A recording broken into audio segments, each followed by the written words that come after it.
Hello বন্ধুরা, তোমরা কেমন আছো সবাই? তো নিয়ে চলে এলাম আর একটা নতুন ব্লগ তোমাদের জন্য।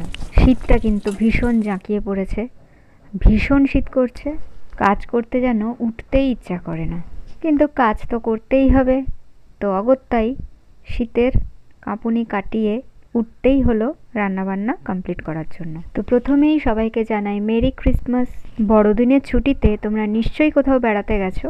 এই দিনের ছুটিতে কে কোথায় গেছো আমাকে কমেন্ট করে বলো, আমি কিন্তু কমেন্টগুলো পড়বো। কেউ কেউ হয়তো পিকনিকে যেতে পারো, কেউ কেউ ঘুরতে যেতে পারো, আমাকে কিন্তু কমেন্ট করে জানিও। এখন হয়তো সবাই জিজ্ঞেস করবে আমি কোথাও বেড়াতে গেছি কিনা। না, এই দিন সকালবেলা আমি কোথাও বেড়াতে যাইনি, কারণ আমার আর আমার ছেলের স্কুলের ছুটি পড়লেও আমার বরের কিন্তু ছুটি ছিল না, তাই সকালটা ঘুরতে যাওয়া হয়নি। কিন্তু শীতের দুপুরবেলা জমিয়ে লাঞ্চ করব বলে জমিয়ে কিন্তু রান্নাটা করছি। হ্যাঁ, এ কথা ঠিক, অনেক পদ হয়তো রান্না করছি না, কিন্তু যতটুকু রান্না করছি ততটুকু কিন্তু জমিয়ে রান্না করছি। তো প্রথমেই দেখতে পাচ্ছ একটা ডাল রান্না করেছি।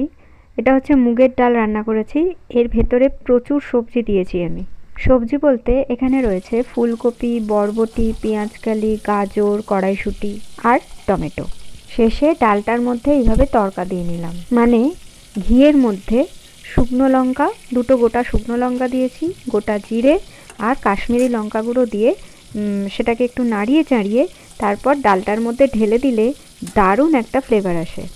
ওই তড়কাটা দিয়ে কিন্তু অবশ্যই ডালটাকে ঢেকে দিতে হবে, তাহলে গন্ধটা অসম্ভব ভালো আসে। এরপর করেছি কাটাপোনা মাছের ঝোল, জাস্ট আলু দিয়ে ঝোল। মাছগুলোকে আগে ভেজে নিলাম, খুব অল্প তেলেই আঁচটা কমিয়ে ভাজার চেষ্টা করেছি। তো এরকম অল্প তেলে কম আঁচে আস্তে আস্তে মাছটাকে ভাজলে মাছটার কিন্তু দুপিঠ বেশ ভালো ভাজাও হয়ে যায় আর ভেতরটাও সেদ্ধ হয়ে যায়।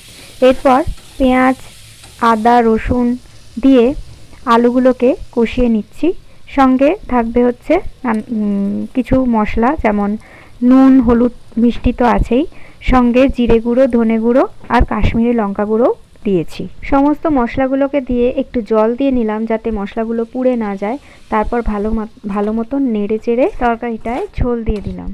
তারপর সব মাছগুলো দিয়ে ঝোলটা কমপ্লিট করলাম। দেখো রঙটা কিন্তু খুব ভালো এসেছে মাছের ঝোলটার। এবার এই মাছের ঝোলের ফিনিশিং টাচে আমি দিলাম হচ্ছে ধনেপাতা আর কিছু চেরা লঙ্কা। তো দেখো একে একে আমার সব রান্নাগুলো শেষ হলো। এবার আমার মনে হচ্ছে যে এই ডালের সঙ্গে একটু বেগুন ভাজা খেলে কেমন হয়। তো যেমন ভাবা তেমন কাজ, একটু বেগুন ভেজে নিলাম, গোল গোল করে বেগুন কেটে একটু বেগুনটা ভেজে নিলাম। আচ্ছা, তোমরা এরকম গোল গোল বেগুন ভাজা কারা কারা খেতে খুব পছন্দ করো বলো তো? আমার তো ভীষণ ভালো লাগে, কিন্তু আমার ডায়েটের জন্য আমার এই ধরনের বেগুন ভাজা খাওয়া হয়ে ওঠে না। কিন্তু আজকে ভীষণ ইচ্ছে হলো যে বেগুন ভাজা করে খাই। বেগুন ভাজতে গেলে কিন্তু অনেকটা তেল টানে। তো একটা ট্রিক বলে দিই, অনেকেই হয়তো জানো যে নুন হলুদ এর সঙ্গে বেগুনটা মাখিয়ে নিয়ে বেগুন ভাজার আগে নুন আর হলুদের সঙ্গে তো বেগুন মাখাও, তারপর একটু যদি ওপর দিয়ে বেসন ছড়িয়ে দাও তাহলে কিন্তু তেলটা কম টানে। তো আজকে দুপুরের মেনু আরেকবার দেখিয়ে দিই তোমাদের। দেখো গরম গরম ভাত, তারপর বেগুন ভাজা আর নানা রকমের সবজি দিয়ে গরম মুগের ডাল। দেখো ডালটা কিন্তু খুব ঘন করে বানিয়েছি, আমার ভীষণ ভালো লাগে এই ডালটা খেতে। শুধু আমার না, আমার বাড়ির প্রত্যেক সদস্যরই খুব ভালো লাগে এই ডালটা, সবাই খুব পছন্দ করে। আর হচ্ছে কাটাপোনা মাছের ঝোল। ঝোল মানে একদম ট্যালট্যালে ঝোল বানাইনি, দেখতেই পাচ্ছ বেশ গা মাখা বানিয়েছি। তো এবার আমি পরিবেশন করছি। প্রথমেই ভাত দিয়ে দিলাম, তারপরে দিলাম বেগুন ভাজা।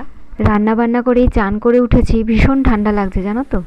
আচ্ছা, তারপরেই বাটির মধ্যে ডালটা দিয়ে দিলাম, গরম গরম ডাল একদম। দেখো ধোঁয়া উঠছে, ভীষণ ভালো লাগছে আমার।